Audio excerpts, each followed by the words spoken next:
سلام تماشابینان گرامی، خلاصه خبرهای مهم 30 اکتبر تاجیکستان و منطقه را از پایگاه خبری بامداد برایتان پیشکش میکنیم.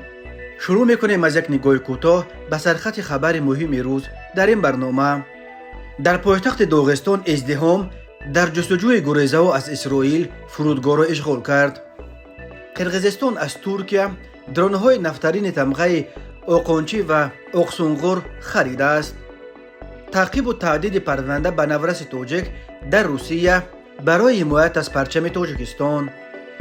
تیرپرانی زاده تاجیکستان شیرزاد فوزیلوف در مسکو. در متروی پتربورگ 3 نورس جوان تاجیک را پروندند. پلیس تاجیک را هم جزا داد.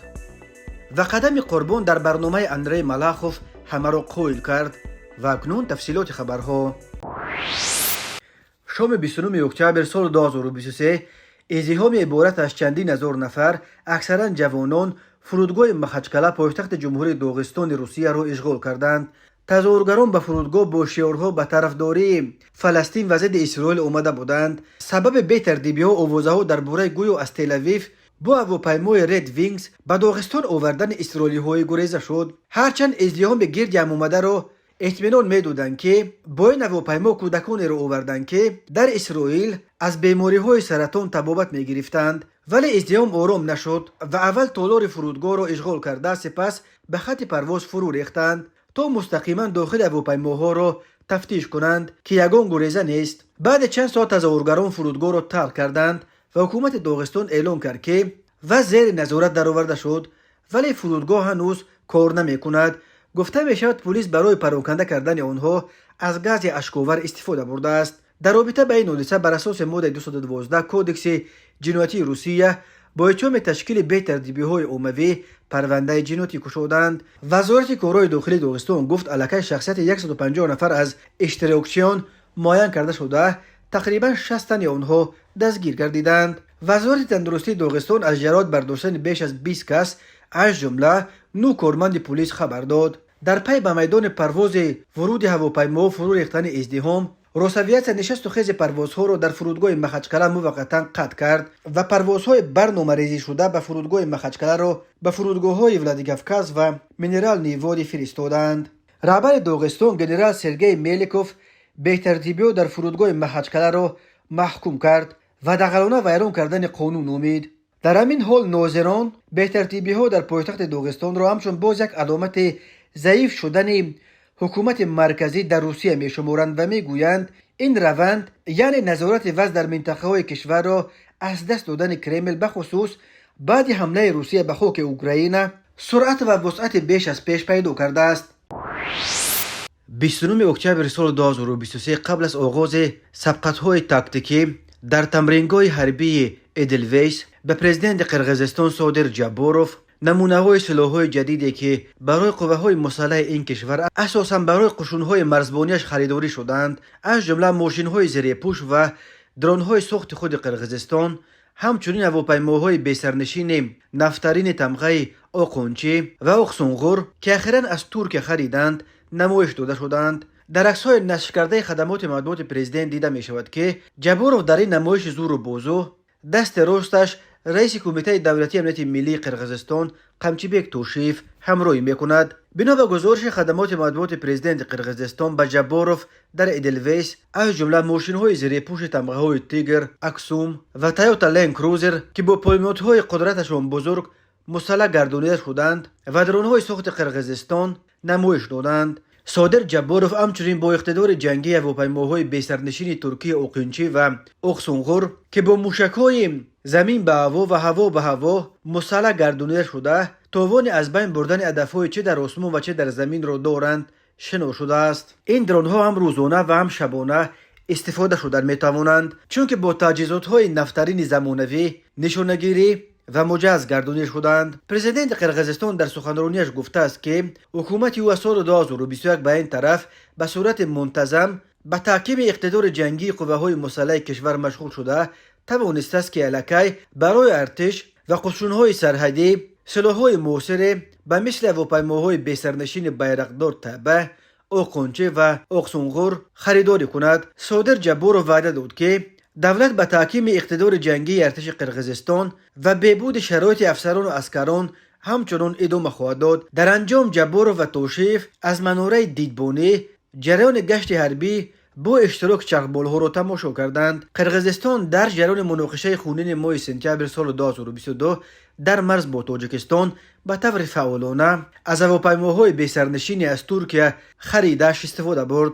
از جمله روز 18 سپتامبر سال گذشته 25 ساکن ملکی دیه افچقلچه نویه باباجان غفوروف تاجیکستان که در بناهای مکتب و مسجد این دیه پناه برده بودند محض در نتیجه حمله های درون های ترکی کشته شدند. در عموم با 120 کشته از جانب قرقیزستان و بیش از 80 نفر از طرف تاجیکستان، مناقشه ماه سپتامبر سال 2022 خونین‌ترین جنگ در تاریخ مناقشه های مرزی تمام آسیای مرکزی پس از شوروی دانسته می شود.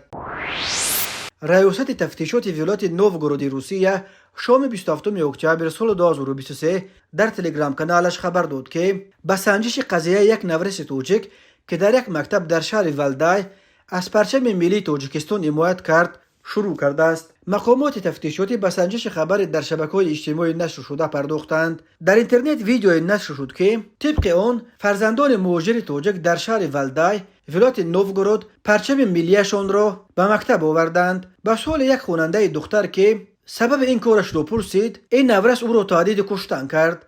در حال حاضر مفتشان تمام جزئیات حادثه را که در ویدیو دیده میشد معاین کرده ایستادند. بر اساس نتیجه های تفتیشات تصمیم پروسسوالی گرفته خواهد شد. گفته می شود در اطلاعیه ریاست تفتیشات روز جمعه 27 اکتبر در شبکه‌های اجتماعی اساساً در کانال‌های روسی ملتگرا و مهاجر بدبین ویدیوی پیدا شد که یک نورس تاجیک پرچم ملی تاجیکستان در روی شانه‌هایش به یک دختر سیمای اسلاویانی تهدید می‌کند. بعد درس من با کرد می‌کشمت میگوید این نورس به اون دختر. بنا به خبرها این نورس نیکروز عنایت‌زاده نام داشته پرچم ملی تاجیکستان را برای نمایش در یک چاره‌بینی فرنگی از سوی ماموریت مکتبشان آورده بود. در ویدیو دیده می شود که اون دختر هوا بلندانه درباره پرچم تاجیکستان حرفای ناسزا میگوید و نیکروز از این به خشم آمده در سر قهر بر سر اون دختر فریاد میزند. نیکروز عنایت‌زاده پرجسارت حتی عکسش را با پرچم تاجیکستان را در صفحه خودش در شبکه کنتاکتی هم نشر کرد، ولی در پی معرکه تعقیباتی که به ضدش در روسیه برو انداختند مجبور شد که صفحه‌اش را هم با اون عکس پاک کند. از معلومات آورده شده در اون صفحه الکی بسته شده نیکروز عنایت‌زاده برمیآید که او از شهر دوشنبه بوده تا کوچیدنش به روسیه در مکتب رقم 2 تحصیل میکرد. خود نیکروز عنایت‌زاده و پدر و مادر او برای شرح قضیه دسترس نیستند و دقیقا معلوم نیست که اون روز اون دختری هوا بلند درباره پرچم تاجیکستان چه حرفی ناسزا گفت که چون این خشم نیکروز رو برانگیخت. ولی بسیاری از کاربران از مقامات تاجیکستان دعوت میکنند تا از نورس تاجیک در مقابل این معرکه تعقیباتی که بزدش در روسیه راه اندازی شده است حمایت کنند، چون که نیکروز به حمایت از پرچم ملی تاجیکستان برخواسته صدا بلند کرده بود. نگرانی کاربران درباره سرنوشت این نابالغ تاجیک بیهوده نیست، چون که رئیس کمیته تفتیشات روسیه الکساندر باستریکین با بدبینی مانند به مریضیش نسبت به مهاجران نام برآورده است و تفتیش قریب همه پرونده های رو که به مهاجران ربط دارد زیر نظارت خود میگیرد و تلاش میکند تا مهاجران را گناهکار برآورده سخت‌ترین جزا دهند. طوری هم که انتظار میرفت روز 28 اکتبر خدمات مطبوعات کمیته تفتیشات خبر داد که الکساندر باستریکین پرونده فرزندان مهاجران تاجیک در ولدای را زیر نظارت خود گرفته است. بنا به اطلاع خبرگزاری ریا نووستی، پدر نورس تاجیک روز شنبه 28 اکتبر با نشر یک مراجعتنامه ویدیویی برای رفتار پسرش عذر خواسته است. ویدیوی عذرپرسی این عائله مهاجران تاجیک را یوری ستاده شهردار ولدای روز 28 اکتبر در صفحه‌اش در شبکه ВКонтакте نشر کرد. Здравствуйте, уважаемые граждане Российской Федерации и жители Валдая. Приносим извинения и сожалеем о том, что угрожал наш сын своей однокласснице. Очень сожалеем. Простите нас, пожалуйста. Мы любим Россию и вашу культуру, вашу историю. Мы хотим в дальнейшем жить в России. У нас большая дружная семья. Извините нас, пожалуйста. Это для нас тоже неожиданно. у нас такой инцидент первый раз. Извините, пожалуйста, больше такого не повторится.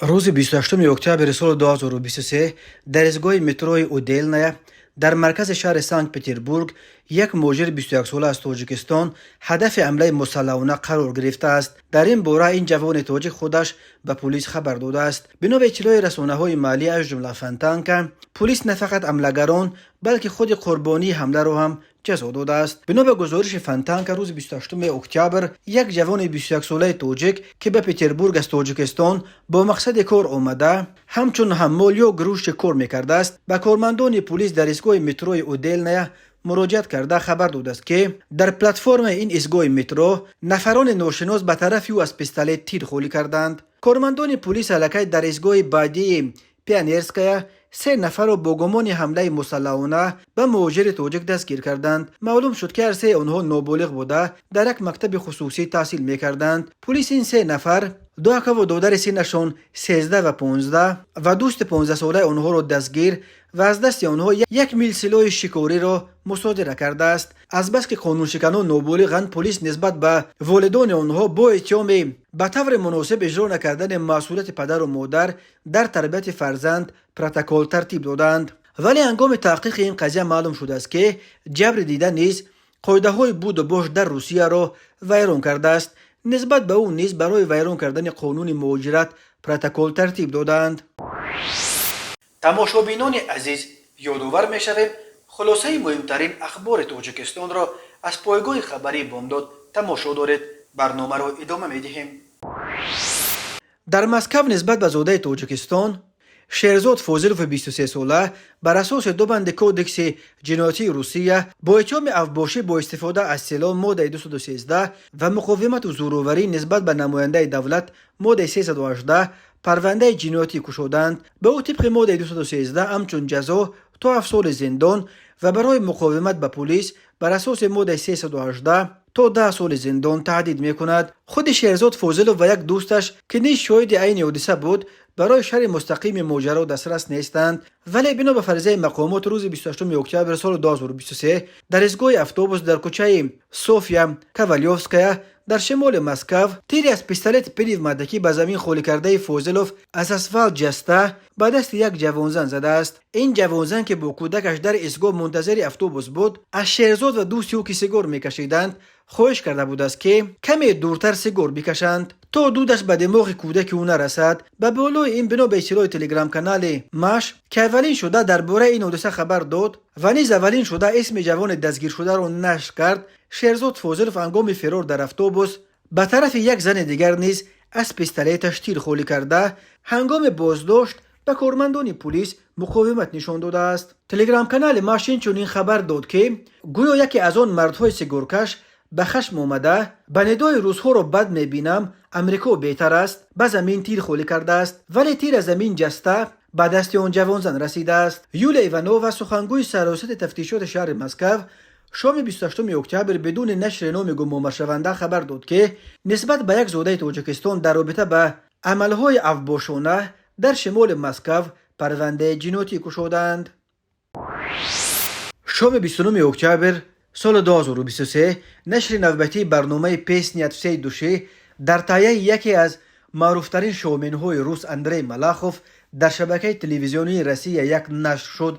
این شماره برنامه را بخصوص در تاجیکستان به صبرانه منتظر بودند، چون که یکی از میمان آن این نوبت آوازخوان و شیرینکار شناخته از دهه دوردست چگم در جنوب تاجیکستان قدم قربان بود.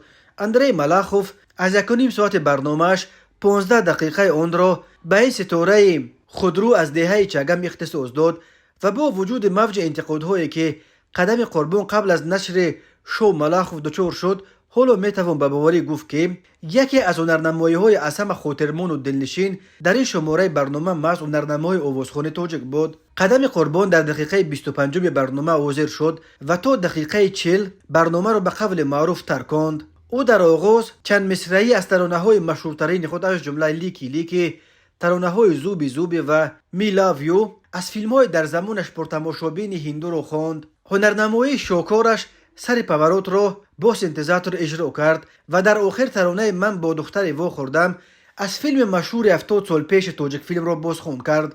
بعد این اندری ملاخوف گزارش تلویزیونی از دهه چگم زادگاه قدم قربان رو نشان داد. قدم قربان هم چون سر مزار پدر و مادری بر وقت از دنیا رفتهش گل محمد و شریف ما قربانوف رفته به یاد آنها در سر خاکشان سوره رو از قرآن قرائت کرد. قدم قربان هم چون فهموند که چرا حولیش دروازه ندارد. من مخصوص دروازه نشنوندم چون که در من همیشه بروی همه باز است، بروی همسایه و خیش و تبار اهل دیه، بروی شناسان تو نوشناسایی که به در ما قدم رنجه می کنند. در ما باز و دستارخانمون برای میمانان کشوده است همیشه نقل کرد. و در این گزارش از چگم قدم قربان در استودیو با خواهش اندری ملاخوف بار دیگر قصه دزدی امسرش را نقل کرد. سپس قدم قربان به اندری ملاخوف جامعه زربوف و توقیع چگم با نوشته پریوت اندری که نام برنامه اساسی ملاخوف در شبکه رسی یک است پوشاند. در انجام او به ملاخوف اصل و خوشمیوه های توجیکی توفه کرد و به تماشابینان باز چند پوره دیگر از ترانه‌هایش را خواند.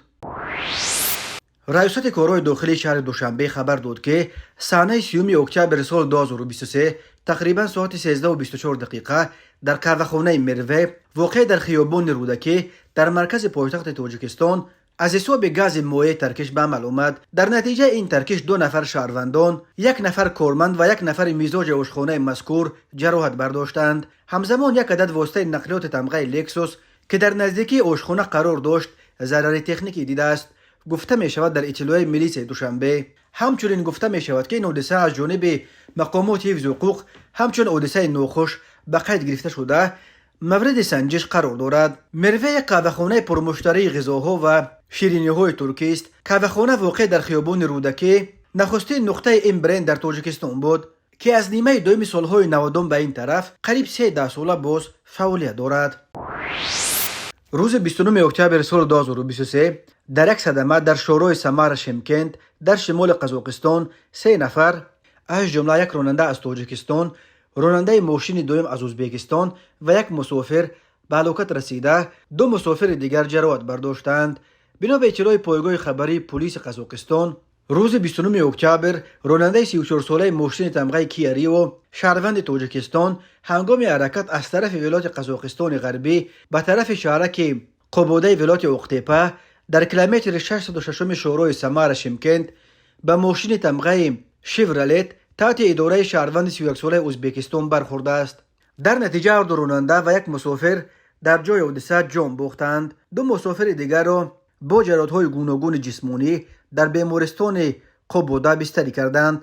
درباره شخصیت مسافران و از کجا بودن آنها چیزی گفته نشده است. در رابطه با این صدمه بر اساس قسم 4 ماده 345 کودکس جنایتی قزاقستان تفتیشات برآمده شده است. این صدمه در عین اوج موسم بازگشت مهاجران کاری از روسیه رخ داد. به دلیل گران بودن نرخ هواپیماها هر سال 1000 نفر از مهاجران تاجیک در راه سفر به روسیه و برای بازگشت به وطن مجبور می شوند که از راههای زمینی استفاده برند. سفر با ماشین و میکرواتوبوس و یا اتوبوس نظر به قطار راه آهن یا هواپیما ارزانتر است ولی خطرهای جدی را چون صدمه ها در راه به همراه دارد. تماشابینان عزیز و گرامی، این بود مرور به خلاصه چند خبر مهم امروز تاجیکستان. خبر و گزارش های بیشتر از تاجیکستان و درباره تاجیکستان و اطراف آن را در سامانه پایگاه خبری بامداد در این نشانه پیگیری نمایید: www.bamdad.com.